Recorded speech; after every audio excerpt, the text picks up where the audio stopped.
আমরা এখন যে উন্নত ও স্মার্ট বাংলাদেশের স্বপ্ন দেখছি, সেই স্বপ্নের শিকড় পথিত আছে আমাদের মহান মুক্তিযুদ্ধের চেতনায়।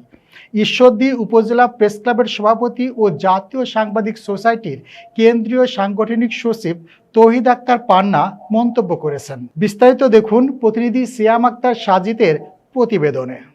আমরা এখন যে উন্নত ও স্মার্ট বাংলাদেশের স্বপ্ন দেখছি, সেই স্বপ্নের শিকড় পথিত আছে আমাদের মহান মুক্তিযুদ্ধের চেতনায় বলে মন্তব্য করেছেন ঈশ্বরদী উপজেলা press club, Ishwardi TV journalist অ্যাসোসিয়েশনের সভাপতি ও জাতীয় সাংবাদিক সোসাইটির কেন্দ্রীয় সাংগঠনিক সচিব তৌহিদ আক্তার পান্না।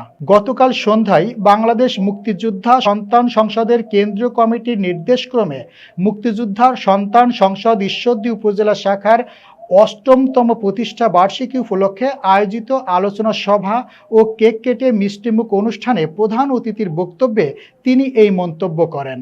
সংগঠনের সভাপতি তুহিনুল ইসলাম রঞ্জুর সভাপতিত্বে এ সময় সহসভাপতি আরিফুল ইসলাম, সাধারণ সম্পাদক মামুনুর রহমান, সহ সাধারণ সম্পাদক এ.কে.এম. ফজলুর রহমান, অর্থ সম্পাদক রফিকুল ইসলাম, সাংগঠনিক সম্পাদক নজরুল ইসলাম ও মহিলা সম্পাদক হেলেনা আক্তার শিল্পী সহ বিভিন্ন পর্যায়ের নেতৃবৃন্দ।